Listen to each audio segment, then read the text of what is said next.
And we're live. And we are live. Welcome to Spoken Openness. This is episode 43. 43. We're going to kick this off immediately with a quote here. We've got a quote from Mr.Erasmus. Erasmus, right away, let's go. This guy, we're only going to give you the dates that he was on this earth. And those dates were 1466. Whoa. 1466 to 1536. That's a long time ago. That's a long time ago. And he said, this is what we're told. He says, happiness is reached when a person is ready to be what he is. I'll say it one more time. Happiness is reached when a person is ready to be what he is. That sounds like truth. Sounds relevant, even though Mr. What was his name again? Erasmus. Right, even though he lived a long time ago, sounds like his words could benefit a lot of people in these times. It reminds me of Ramdas. It reminds me of the notion of,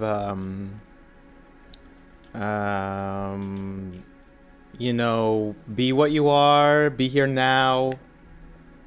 This notion of unveiling your true self through a path of least resistance, kind of like Dharma, sort of a notion where if you are trying to be something, you're going to face a lot of resistance. You're going to find that it doesn't flow very easily. But if you allow yourself to approach the world not in just a path of least resistance so that it's easy, but in a way that you're letting the unfolding of yourself into the future be true to yourself, and that will be a sort of flowing. Yeah. I have a question, though. An experience. Do you think he's referring to yourself as a natural, as a default mode of being, like a how can I say this, sort of like a true identity that's beyond your ego, something in that realm? Or is he referring to the person you want to be, the person you're becoming, the person you choose to behave like? I have no idea, because we'll never be able to ask this guy, and because we literally just found the quote and then are shooting off the quote without reading any context. But we have some context. We have all the other words from the quote. That's true. And we have the dates that he lived, so that's all we need. Okay. I'm just kidding. Because here's why I'm asking. Let's explore both avenues. You said this reminded you to Ramdas, and in that case, he would be talking about a true identity or a source. In that case, something like that. Right, he would be talking basically about an incarnated soul into a human body. Exactly. Right. Yes, and that is the state of divinity that we all share. It's where allegedly, I guess, where we all, and in that our source, what we're all made from. Yes. Right, and in that model, your personality and your ego and your identities, they are like clothing that were put on top of this pure self. Yes. Yep. So I don't know. That's probably not. What was the other avenue? The other avenue is you choose who you want to be. Nice. You choose a character or a set of character traits, and you start to embody them. You start to, through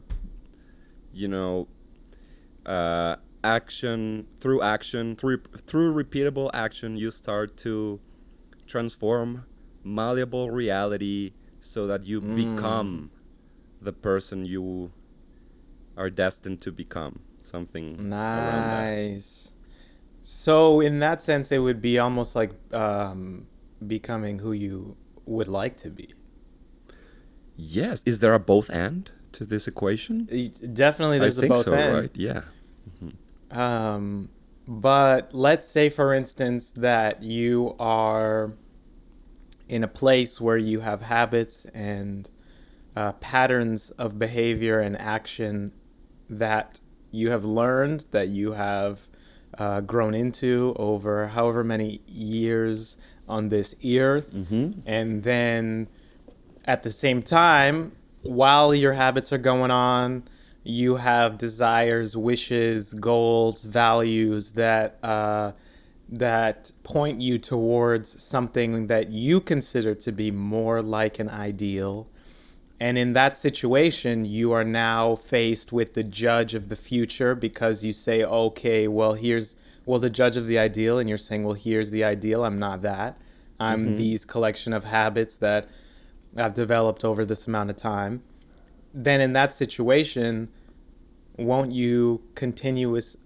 it be the case that you would be continuously dissatisfied until you start um, moving in a direction at Mm-hmm. least towards that ideal? Or Right. if you Yes. start to reach parts of those ideal, then only then will you be able to experience something closer to what happiness Mm-hmm. might be. So both scenarios involve a sort of destination paradox where if you get to that thing, then what? Right. Like if your whole spiritual pursuit, if your whole spiritual practice is in favor of a pursuit of a certain experience, Mm-hmm. then it's goal oriented and it's almost certainly gonna Well, fail or need to renew itself. well, I think this is an opportunity for us to tweak the language so that it does not become a achievable and then finished enterprise. And Right. perhaps the way to do that is to just say the goal is to reach and then exist purely in that state or space. Reach it and maintain it. Reach and maintain. Okay. Yes. So Mm-hmm. that in the sort of Ramdas Avenue, um, you are, which I also think, and maybe I'm mistaken. I mean, that's the same kind of, that's Alan Watts, and that's Buddhist, and uh, Mm-hmm. that avenue is kind of that avenue. Yeah. It's like allow the things that you've colored on top of who you truly are to dissolve, be in that place and be present in that place without the noise of what the ego is trying to put on in there, Mm-hmm. and then flow in that space. And Yeah. Yeah. I guess two different avenues for. chop wood, carry water, brother. Right. Exactly. You can tackle that problem with the minimization of ego, sort of like trying to eradicate unnecessary aspects of ego. And Right. I would say You'll that's never. more of a Buddhist aspect, like just letting Yeah. go of all the things that Letting are go. not useful, Unattachment. and you still, I guess, dealing with ego, language, personality, and character traits, but you're trying to deal with as few as possible and be as minimalist as Right. possible about it. But I Yes. guess Knowing that there's. there's also the trap of my ego is Hmm. trying to get no ego. Yes, I am no ego guy. I'm Yeah, so yeah, elevated. yeah. But what I'm thinking is there's a different path where you're Sure. trying to do both.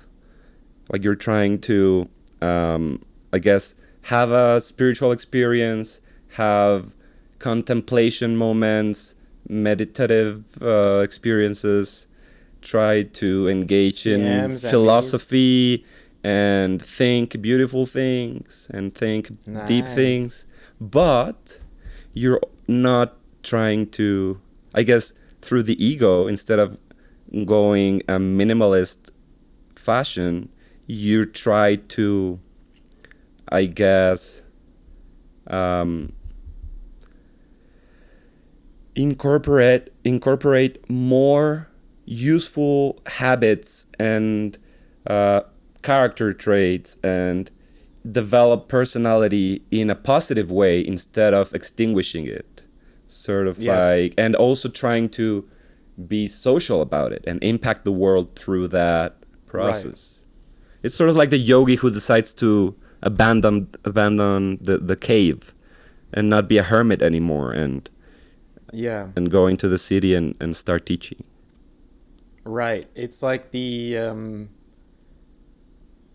I think we talked about this probably 6 years ago, but we talked a lot about the monkey mind. Yeah? We talked a lot about designing the monkey. So it's like, oh, you can try to eradicate the monkey, but that will never work. He's always there. And the idea is that maybe you can train the monkey instead of try to get rid of the monkey. And you can, Yeah? and I think that's kind of a similar idea of like, all right, That's so it. what if the monkey can you, and in this instance, monkey is ego, or monkey Yeah. The the speaking voice identities inside and of your head. yeah, Okay. yes, or the thing that unless you were just sitting somewhere and like full lotus and third eye meditating Uh-huh. like the whole year trying to just constantly dissolve backwards into a state of just awareness and lack of Nice. identity, Mm-hmm. then unless you're going to do that, then you're going to have attachments. And Sure. so um, you're going to live in that space. And so in that instance, it would be deciding what you can negotiate in that space. It's like now it's a negotiation. Yeah. Yeah. So what is the negotiation taking place between what two elements, or what elements are negotiating with each other? Nice. It's between you and yourself. What does that It's even mean, between right? Who's you and who's right. yourself? Right. Mm-hmm. It's between your conception of an ideal that's now a judge and the part of yourself that hasn't caught up. Okay, I like that. Or the I'll tell the editor to clip this part. or I don't know, like maybe that's incorrect because it's not like you're conversing with the ideal. You're conversing with parts of yourself. Mm-hmm. I like this glitch of Yes. just some wooden floor every now and again. This is getting glitchy, right? It's okay. It's gonna glitch. Glitch is gonna glitch. We'll survive the glitch times. Okay, so the negotiation is taking place between you and, I What are mean, the options? I think there's a negotiation between your, what we're calling ego, Yeah, and ego. and a deep desire that that ego can encounter. I mean, you communicate both of those things from ego, but I Right. guess if you do some kind of meditation practice, or any kind of like, um, I guess, calming down and slowing down the speed of the train of thought, then maybe you can Mm-hmm. connect to an emotional reality that can be way more powerful than just a thought. And from Mm-hmm. that emotional thing that you found, you can find a signification attached to the emotion, and you can be like, oh well, I think what I really wish is just to be Mm. peaceful right now, for example. Mm. And I mean, that is being spoken or expressed through ego, but it doesn't come from Hmm. ego. That's kind of like what So I'm trying to get to. so like So that would be in order for a catalyzing event to take place, you need to have a realization both in the mind and in the body. Mm-hmm. Yes, I think so. And that the would you say that that feeling is kind of like maybe the end of the negotiation? It's like Right, your mind. exactly. It's like your mind has heard the arguments. You've heard the both. You've bounced ideas off of. You said like, oh, okay, well, say here's an ideal. I'm not that. Well, here's part of this that I would like to be. Here's where I am, where I'd like to be, and then you sit with that, and then you kind of let the body decide. Like, well, how much of a change is that, or who kind of what's the result, and then you'll feel it, Mm-hmm. and then that's gonna be sort of a very big notification or a very Yes. big signal for Mm-hmm. how to proceed, maybe in the immediate future. Right. Yes. So we're reacting emotionally to our thoughts all the time. This is what causes, Yes. for example, addictive triggers. Something like you see the ad, and then your mind is just thinking, "Oh, Mm. this it would be amazing to go buy that," and then Yeah. you're in the negotiation right away. You're already dealing with should I not, can I afford it, is it Yeah. gonna, right, exactly, benefits versus risks, etc. Uh-huh. Um, What's crazy about that? Yeah, that's like pre-attachment. It's like, oh, I would really love to be attached to this thing that I own, so mhm, I need to buy it so that so that then I can have an attachment with it. right. Hmm. But you're right. As soon as you see the thing, you're already having the negotiation. Yes. Hmm. Yeah. And is the you think the practice should be focused on how to better negotiate with yourself, I guess? Well, I think that's one of the steps. There's a few things. One, I think it would be helpful to explore and clarify what parts of you you're negotiating with, because I don't think that the well, maybe the model is correct, but I think, or partially correct, obviously, Hmm. but what we have been discussing is almost like it's like it could be distilled into almost a protocol or a process, which is um, and this would be the start of the quote, which would be to uncover who you are. And that could be in part through meditative practices or self or exploration or who knows. Hmm.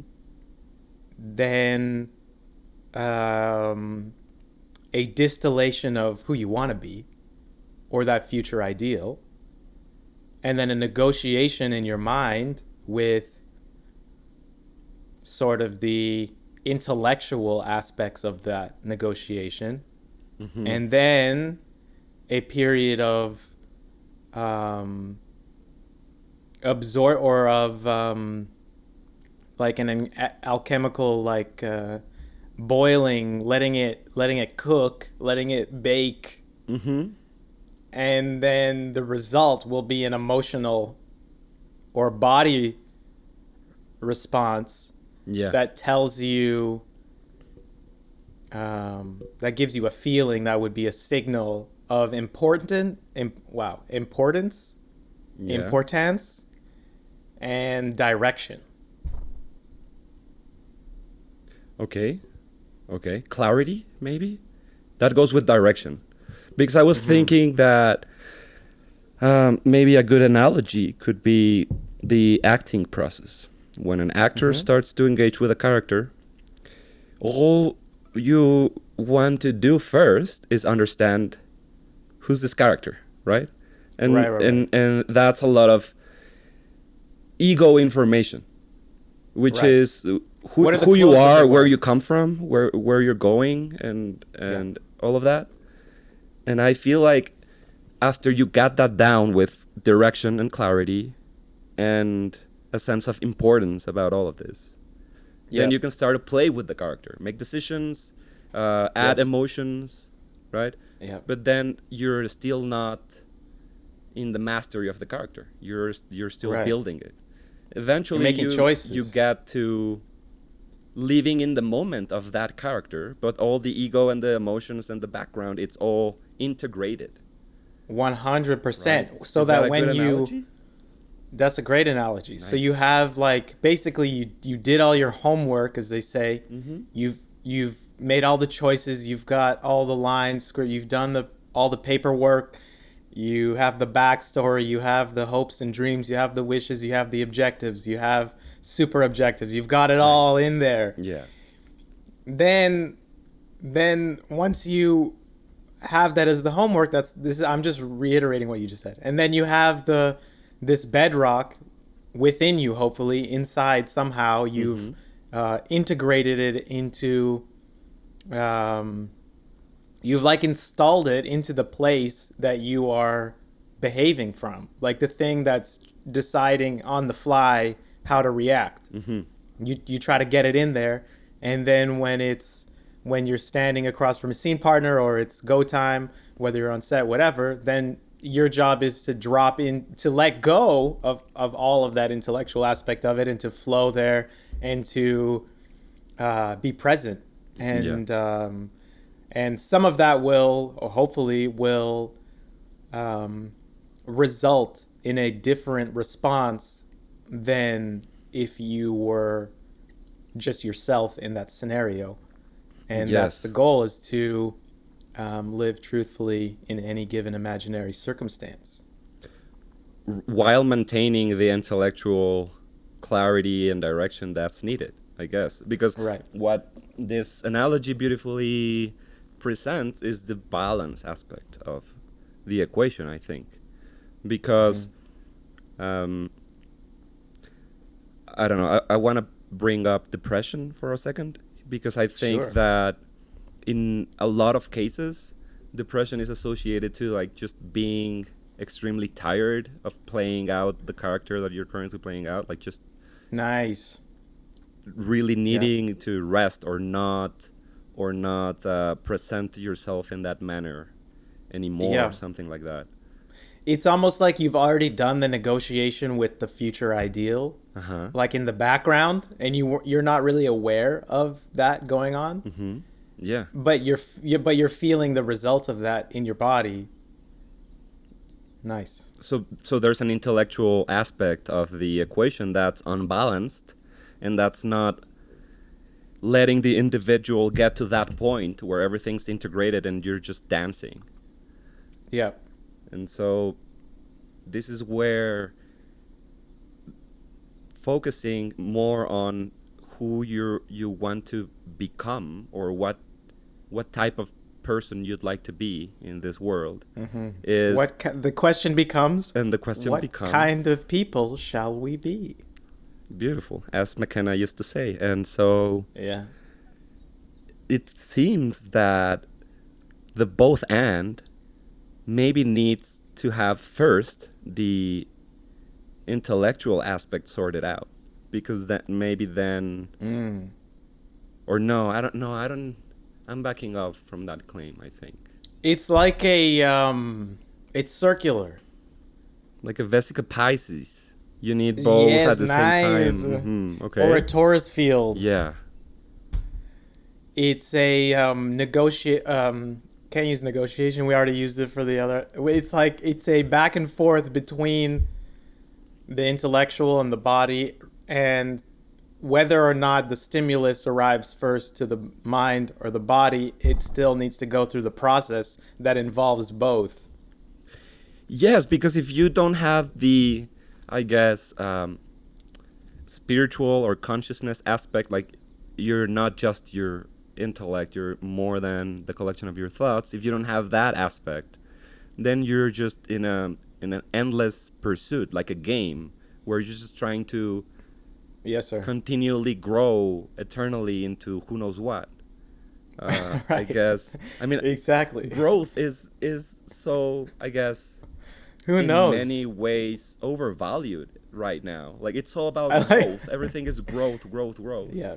But I I like how you guess, said who knows what instead of who knows who. right? I mean, you can stop being a person. Who knows what? Yeah. That can happen. Nice. I agree. Yes. And I cut you off, but I just thought No, no. that was great. Um, yeah, there's an obsession over just growth, like just grow forward, grow forward. Just choose something Um, and go in that direction. yeah, Um, and if you choose wrong, you're yeah. gonna lose so much time. And then it's a question of priorities and values. It's like, you know, Yeah. and and like the and we don't have to go into the space of just like the self improvement kind of like industry, but you see everything kind of being touched on. It's like become a better reader, become a better like everything. You know what I mean? Mm-hmm. Like brush your teeth in like 2 seconds instead of 40 seconds. I haven't seen that. I'm just everything is like that. It's like you Yeah. know what I mean?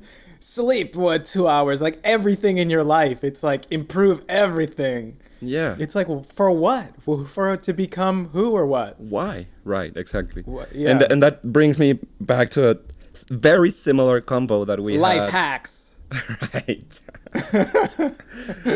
Right. Um, it's it's similar to the conversation we had regarding I lost my train of thought. That's okay. Never mind. Anyway, That's yeah. okay. I mean, if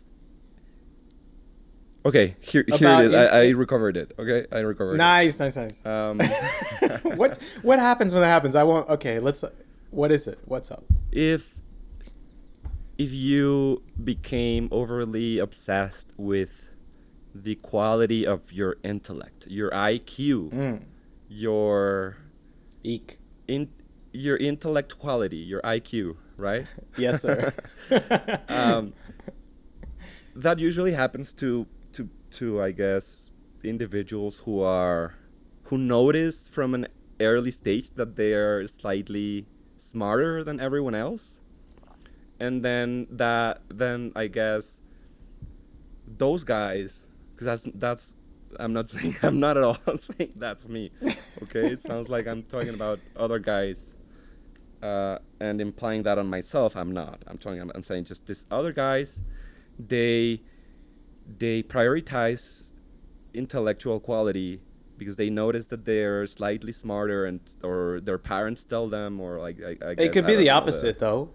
the teachers tell them that they're 10 A grade students. I don't know. Let's say these It could be the guys. opposite, right?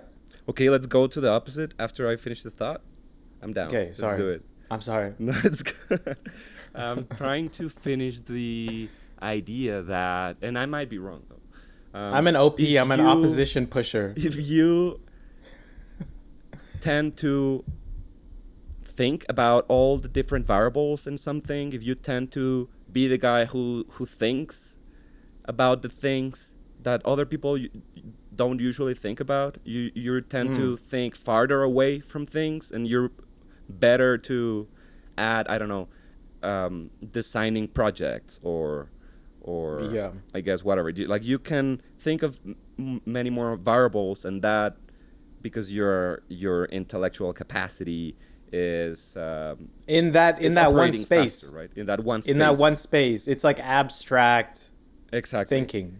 What happens if you've got that, which for I mean, in many scenarios would be a great trait to have, Mm. but if it's unbalanced, that tends to be the person who overthinks everything Of and course. suffers from option paralysis, and that is Mm. coming from a place of capacity, of Mhm. in ego terms would be a good thing.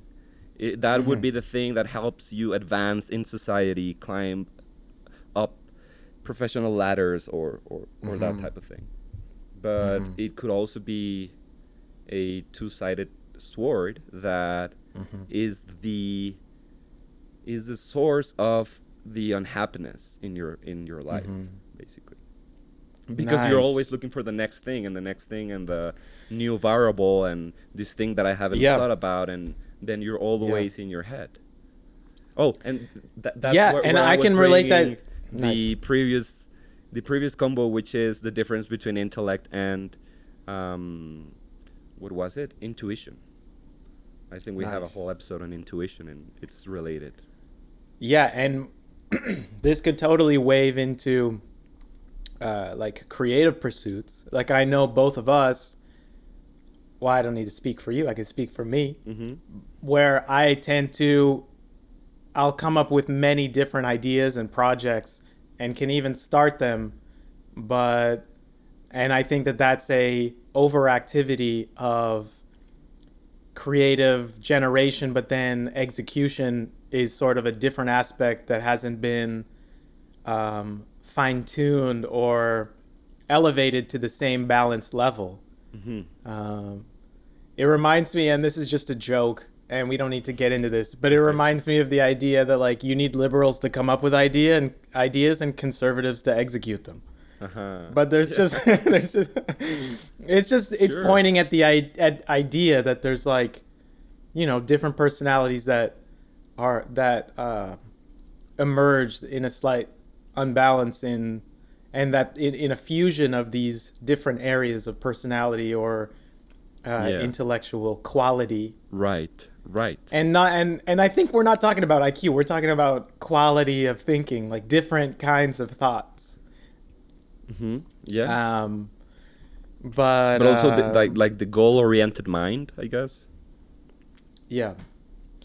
um and yeah, so I think there are multiple waves here that we could break off into and Sure. continue on. I like the protocol of um, negotiating with where you're at and with the ideal future, Mm-hmm. and that a necessary component of that negotiation is the uncovering of where you're at and who you are, which is getting back to dissolution Erasmus. Yeah. Um, And and mm-hmm. and the and then the discussion about the components in there and about that necessitates different ways of thinking, different ways of approaching, different ways of finding balance in intellectual qualities Mm-hmm. that you possess. And Right. also, lastly, I think something that's very interesting, or to me, that I'll think about is the integration of the signals coming from the body as it relates to the back and forth of the intellectual to body negotiating Totally. paradigm. Mm-hmm. I like that. For sure. Being in tune with the emotional body, I Mm-hmm. guess. The EB. The EB, for sure. I guess rounding it up on my part, Yes, sir. I feel like our society is way more focused on the who you're becoming. How will you use your mind to shape your ego into something great? That's why we Sure. were so bombarded with the question, which is, who do you want to be when you grow up? You get that Nice. all the Yeah. times, and even from very early stages in life where you don't even have the capacity to answer the question, but people still Mm-hmm. expect you to try to answer and to have clarity around that, and to even to have an answer that is awesome. Mm-hmm. That the question implies that pressure that your answer Right. should surprise me, and I feel Yeah. Yeah. like this is like, because of that pressure, we tend to integrate that so deep into our psyche, Mm-hmm. that pressure that we should become A or B, and that we are not enough as we are. And so, Nice. but that framing of that affirmation is also wrong, because it kind of implies that you should drop your ego wishes or ego goals and just be in the moment forever, and like go the Hakuna Matata way, and not engage in responsibility. So the both and aspect of those is what's needed, I guess. I like it. I like it, and I think there's a lot of waves to come from here. Yeah. Yeah. So who Any do you other want to wrap be up when thoughts? you grow up? Who do you want to be? Or what do you want to be? I want to be a podcast. Nice. I want to be an RSS feed. Nice. Nice. All right, these glitches are getting worse. That gives me a signal that it's about time to wrap it up. It is. And Signal noted. I appreciate the presence and the attempt to allow words to manifest and to be patient and conscious as you try to order them into the best possible way for the transmission of your felt presence of truth, and direct it towards the other person listening, negotiating with that, considering, and the back and forth of present conscious conversation. Good sir. Good sir. I appreciate the continued effort to engage in confrontational ideas that might or might not lead to some sort of resolution that we might or might not incorporate into some useful, practical benefit in our lives. And hopefully the listeners' life. Nice. All right. Thank you, sir. I'll see you on Fortay 4, right? Okay. Nice. Have a good one. Have a good one.